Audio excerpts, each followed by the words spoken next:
Alright, and welcome back to the channel, everybody, and I hope you're doing fine. Today we're gonna talk about Rotjaw, the new boss for Hunt Showdown. Now, there's a lot that I wanna talk about, and of course, maybe you're just interested in certain topics, so there's timestamps, and we're gonna talk today about this right here. First of all, we need to find her, so we're gonna discuss how to track her down. Afterwards, she has quite a lot of attacks that we can analyze, so we're gonna talk about them too. Then, kind of obvious, I'm gonna show you how to fight her. We're gonna talk about the weaknesses that she has. Then, how does a banish work with her? And at the end, you know, if you're just looking for some general tips, you can jump right to that. Before we start though, let me just tell you that I have now a Linktree page. So if you're interested in my other platforms, there's normally a bazillion commands during my Twitch stream, but you can just go to a Linktree and then you can find everything that you hopefully are interested in. Okay, let's get this started. Okay, so at the beginning, of course, we have to track her down. Keep in mind that during the event, she's only available on the wildcard contract, so be sure that you select that one before you hit the Q button. Now, I don't know what's gonna happen after the event. My personal guess is, no, I'm not leaking anything, this is a permanent boss, because she has her own entry in the lore book. Now, you have to look for some Rotjaw traces. You interact with them like you do with any other boss clue. But they work a little bit differently. Once you interacted with them, the particles that come out of this clue volcano will point in her general direction. Just keep in mind, these traces do not work with Conduit. Remember, Conduit gives you stamina for 5 minutes and heals you, I think, for 50 when you interact with a regular clue. You're also not getting any money for interacting with this. These traces can only be used once. And once they're used, doesn't matter who did it, they won't show up anymore in Darkside. Now, these triggered particles can be seen by everybody, so if you find a Rotjaw trace and you can see the particles pointing already in that direction, you know for 100% that somebody has been here. Alright, that's with the theory stuff, let's jump into practice. Okay, yeah, I know, PowerPoint presentations, they are not very exciting, so let's go to the live thing. So, here we use Darkside to find these Rotjaw traces, just the same thing with the clues, but they glow differently. Keep in mind, check the top left corner, there is no Rotjaw icon. And now, once we investigate this Rotjaw trace, you can see that the icon pops up. You also can see that the particles are not pointing in a general direction, they are pointing northwest. And that's basically the trace that we're gonna follow. We continuously use Darkside to find more of these traces. This is probably my second one, I guess. I just cut out all the running because it's extremely boring. And I think this is my third one. And again, everything is pointing just straight northwest. Now, it gets a little bit interesting though once you get close to her, and that's probably in the next section, right? Yeah, there we go. So you can use Darkside, and once you're close, you can see that the boss icon is glowing. White when there's nobody around, and red when there's people. Same as the regular boss level mechanics. This is the last one that I interact with, and it's really pointing at her right now. And here's a neat little thing that maybe you knew it already, but let me just tell you right now really quick. You can see me turn left to right, because the whisper that you get from this boss, you can actually pinpoint her. You can hear the whisper coming from the right or coming from the left, and by turning slightly you can hear from where the whisper is coming. And once you're super close, you can actually see her glow up in Darkside in this blue. It's a little bit hard to see here, but she's sitting there in this bush. And as long as I'm not making too much noise around her or run too close or touch the water, yeah, she's gonna just have a nap there at the shoreline. Once you enter the water, yeah, have fun with that one.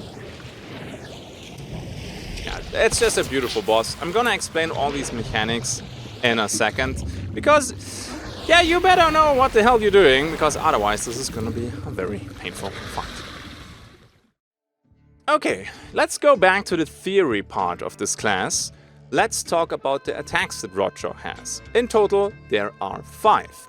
Now, there's a regular bite that deals around 70 damage. It's always like around, it's not like the exact value, but it gives you a little bit of a feeling how severe these attacks are. She also has a lightning collar, and that means if she takes damage and you're too close, you take 10 damage. Not the biggest deal, but also all your stamina is gone. And that can be really annoying the moment you don't have Conduit or you don't have a stamina shot. So Determination and other stamina traits can be very good here. She has a charge attack that deals, over 100 damage. I think it's somewhere around 120. Again, the damage values, they're not super important. If it's 100 plus, you better dodge that one. It also has the knockdown effect, so you cannot move. And if you get really unlucky, she's starting the next charge right underneath you, and sometimes she can just 2-tap you there. She also has the Arc Bloom, I'm gonna explain in a bit what that is. And she has these electric puddles in phase 2. They don't deal a lot of damage, like they deal, I would say, 5 damage per second when you stand in them. The issue is they also drain all your stamina, and that's the mean part. Now, I would say, before we jump into the footage, how can you tell which attack is coming? Now, you have different bubbles. You have the regular and moving bubbles, that's the normal bite. You have the wild bubbles, a little bit further out there, and they stay in place and they come with a little scream. That's the charge attack. Now, the charge attack is always 3 times, alright? You can abort that sequence probably by leaving the water, but I would just stay in there and learn how to dodge it. Every time she's doing these charges, there's a very short phase where she just swims. Now, I know there's already a lot of myths out there. When does she start the charge attack and when the normal bite, the attack is totally random. Like, people are saying whenever she's in deep water and you're in deep water, it's always a charge. It doesn't matter. I was in shallow water and she did the charge. I was in deep water, she did the regular bite. That doesn't really mean much. Now, if you fight Rotjaw, melee attacks are really good. Poison ammo is very effective. And a short break here real quick. I didn't test every gun and every tool and every ammo and consumable in the book. Okay, so there's probably more ways that work against Rotjaw, so drop them in the comment section. Okay, now let's go back to the slide though. So regular ammo honestly feels almost like a waste. Sure, it works, but it's not very effective. And I tried Penny Shot, normally very good against AI, and it was like kind of meh, like not the amazing AI damage you normally have with it. Then during phase 1, keep in mind, if you're too close, you take damage the moment she takes damage with the lightning collar, and you lose your stamina.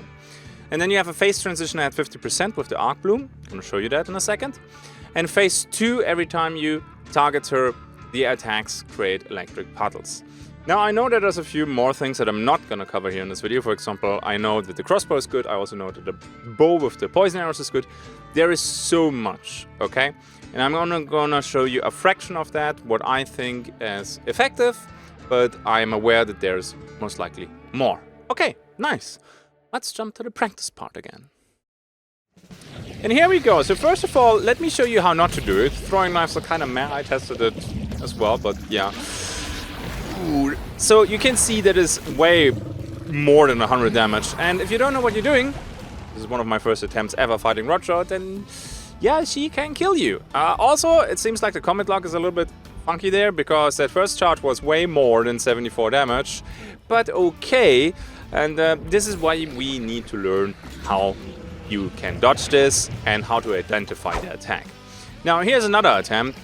I like it. She's already waiting for me at the left side of the screen. You start the fight by jumping into the water, she submerges. That's how it goes. Then you can already see here the white bubbles with the scream, that's a charge. That was the first one. I'm dodging the second one, and here comes the third one in a second. There we go. Now keep in mind, in this fight right here, I have gator legs, so I can just... It's super cozy, you just sidestep this. If you don't have gator legs, even in deep water, you just run to the side and it's perfect. This is the short swim phase that I mentioned, and it's every time she's doing 3 charges. Again, I see the white bubbles, so I know I need to dodge. You can already start dodging the moment you see the bubbles. It seems like she's locking on the moment the bubbles come. Yeah, and again, you can see these super splashy white bubbles. And here should be the swim phase again. There we go. So, as you can see, most of the stuff, when you know what you have to look for, is predictable. Now, for everybody saying, yeah, she's doing only the charges because you're in deep water, here we go. Regular bite, although I'm in a deep water. This is, because it's still phase 1, the lightning color damages me. This is around 10 damage, but I lose all my stamina. I find this pretty crazy. I don't have a stam shot going right here. So, killing her with melee, yeah, again, the white bubbles. Also, the bayonet piercing damage is not that great. We're gonna talk about her weaknesses in a bit. Again, second charge. I think that was the second charge. Yeah, there's the third one. You can see me dodge it. It seems like the hitboxes are actually pretty good, so you only get hit if you're really close to it. But she can, again, do the charges, although she already did 3. So, yeah, you have to be careful with this. I still think that the attack pattern from her, like regular bite or charge bite, is completely random. I just skip forward now a little bit, because I think this is where I trigger phase 2. There was a good step though, probably like right in the head. And this is where you can see the arc bloom. She basically, yeah, gets rid of all the gear that she's carrying. And these puddles now, they always appear. Yeah, give me a second.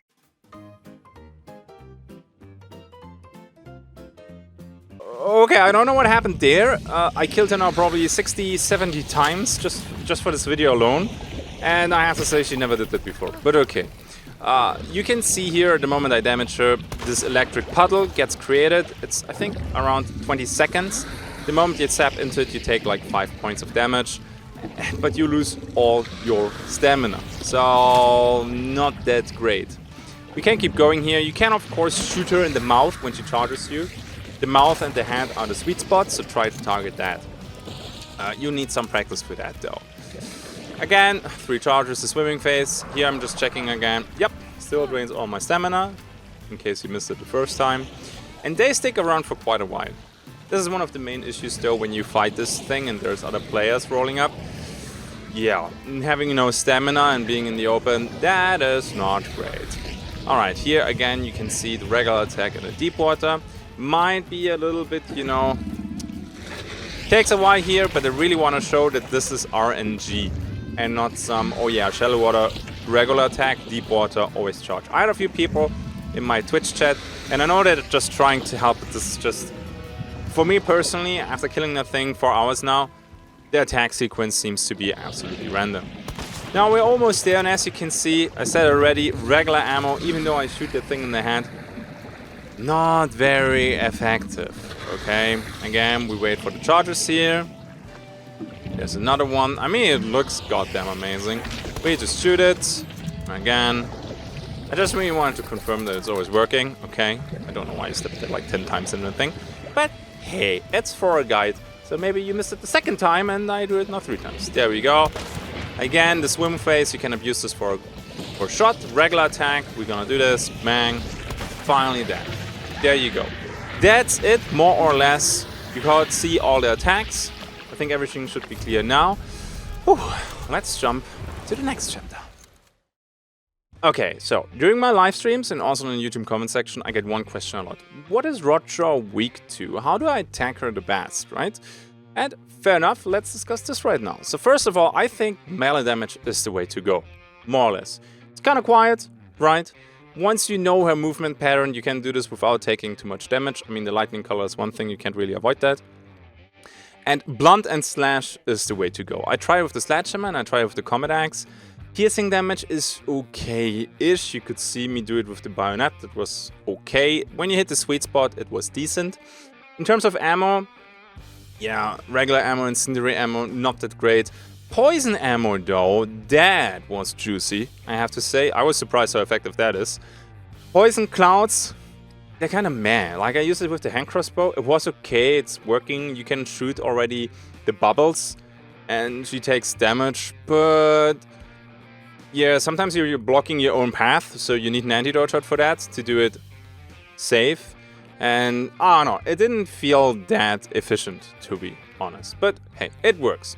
Explosives are very effective, especially when you do that as an opener. Because the moment she submerges, yeah, she's safe. There is no hitbox anymore. So a sticky bomb, you can actually cook it up to 7 seconds, then you toss it, and with second 8 it explodes. You can do the same with the big dynamite bundle. I'm going to show that very quickly. And the sweet spot, I said it already, the open jaw and the head. Now that's it for a theory. Let's jump straight into the practice. And here we go. I said it already that explosives are really good against her. To be fair though, big dynamite bundle kills like all the bosses instantly. The Butcher dies instantly to that. If you can pull it off, then the Spider is dying to that very quickly too. So yeah, this is not the biggest surprise. A Sticky Bomb you can do it too. Just be careful that you don't zap into the water or that you like sprint to her, because that will trigger the fight. Now, the next thing I would say is the Bomb Lance, and let me show you how that looks. I have here a Stamina Shot going though, and I have Mariner going. So I can heal the damage very quickly, and you can already see 2 swings, like a third, sure. If I do this here a little bit quicker, I actually have Gator Legs, so I dodge even too far. This would probably be easier without Gator Legs, but you just slice her into tiny pieces. There's the Arc Bloom already triggered. You can DPS through that with Mariner. You just heal against this. It's crazy. But as long as the charge is not hitting you, there we go, 2 more swings, and the girl is done. Right? So Bomb Lance works really, really well. Melee in general, alright? I'm gonna show you the other ones too. There is not much of a difference between the hammer and the axe. Then we have the regular ammo first though. And as you can see, the moment you see the bubbles, you can shoot the bubbles. I'm using here regular Windfield, so compact ammo, but yeah, it works okay. If a trio is doing that, then I can see it working nicely, but it felt like a waste of bullets. I would probably just knife it, like Crocodile Dundee style, okay? Works though. Then I think we're gonna try this here in this fight also with the Poison Crossbow. Yeah, here we go. I think this triggers now phase 2. I skipped that animation. And I just shoot now the bubbles whenever I see them with the Poison Crossbow. A little bit in front of the bubbles, so she goes through that. And as you can see, yeah, sure it works. But the problem is you can't really control from where she comes and where she spawns. So you need basically 1 Poison Bolt every time she comes to the surface. Again, I'm doing this without an antidote shot. Still works. And I think she kills herself even by spawning in one of the bubbles or by staying in one of the clouds. Sorry, bubbles. Yeah, clouds. There you go. So yeah, sure it works. I would not bring a Poison Bomb for this though. Okay? Just do it with the regular, maybe just with the regular bolts. Honestly, it was not that great. Then we can compare now the blunt damage against the branding damage. And you smack her and you can see that's a big chunk of her health bar, right? Then I wait for the regular attack. You can see the moving bubbles. That's the second one. And then we do this once more. I think you could even squeeze in a light attack there. The charge, bang. We have 50% of the health done. That also means that she's stopping the charge sequence. And then I think we jump now. I had to look for a combat axe first though. To the combat axe. And that is rending damage. Very effective also against the Butcher. Also against, you know, almost all the other bosses with exception Scrappy. And again, here we needed 3 swings with the hammer, and as you can see, it's exactly the same thing with the combat axe. Gotta love this fight so much, though. Sure, there's not the tension anymore. Killed the thing now a couple of times, but right there you can see I definitely missed the head. It doesn't really matter. Still 3 heavy attacks. I'm doing this here, by the way, without conduit, without a stamina shot. I think I had Gator Legs, though, so that always helps a little bit, but honestly, you can do it without it. In the next one, yeah, that's a piercing one. You saw it already a little bit. Yeah, and you're not 3-shotting that. And honestly, you saw the axe connecting to the body and was still a lot of damage. With the bayonet, not really the case. Oh, God. Just look at it. You time it. And again, I needed like 3 stabs. None of them connected probably to the head, though, if I'm honest with you. It was kind of boring. Then we have here some beautiful penny shot. You know what's funny? The lightning collar actually aim punched me. But yeah, you could see the damage not being that great, honestly. I think I go through all my ammo. Sure, you could do it a little bit better by shooting only in the open mouth, but then you have more risk. And I want to show you probably the most effective way if you want to use guns. Here I have a science gun. First we're going to do it with the regular ammo. I have fanning here, by the way. So you just wait for the snap, snap. You go. Those are all headshots, so pretty nice. Damage. Yeah, it's there, but we're not talking about that. Saw that? That's a juicy attack that you want. Like a Science Nagant with fanning, I think like 3 cycles and the thing's dead. The third is probably overkill. So I'm reloading that really quick. She's just sitting there and you finish her off. She can't even submerge properly. That was probably the fastest way to do it without using melee. There's probably some ways to do it faster, let me know in the comment section, but I found poison ammo very, very effective against Rotjaw. Okay, let's talk about the banish phase though. Okay, let's do this really quick because this is not super exciting. So, there are a few things that you have to keep in mind when you banish Rotjaw. First of all, it's half the time of a regular banish. So, if you see the banish on the map and you want to intercept, be careful. The banish goes very quickly. If you're across the map, there is no way you're gonna reach these boys when they have an extraction close. Just forget about it, go to the other objective. If it's close, just keep in mind, normally, yeah, okay, let's check that supply point really quick, and then come from over there, we have plenty of time. The banish is faster.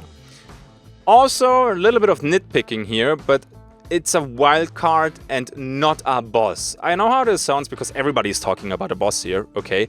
But in terms of challenges and quest completions, or for example locating boss lairs, Rotjaw does not count, okay? So be careful with that one.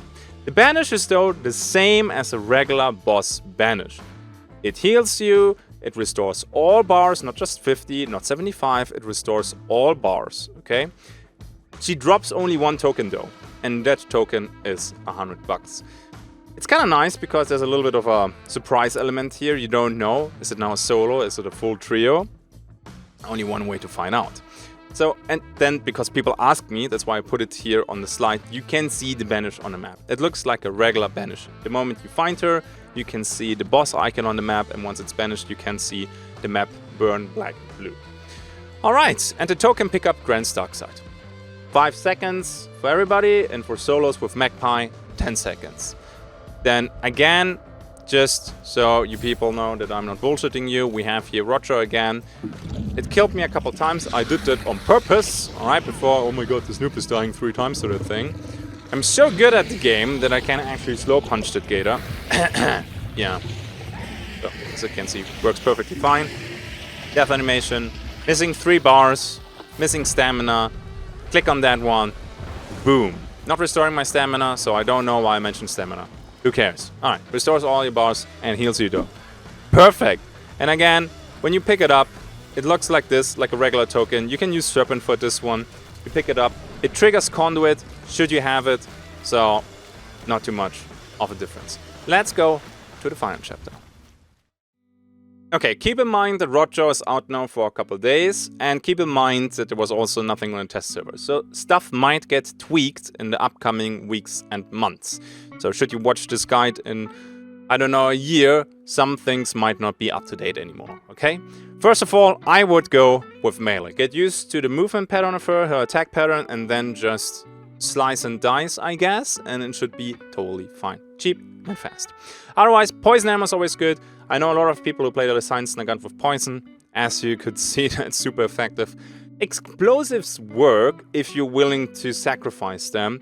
A big dynamite bundle costs more than $100, and the token is $100. So, should you kill her with a big dynamite bundle, yeah, no profit is gained there. But maybe you need to do it quickly to get some bars back.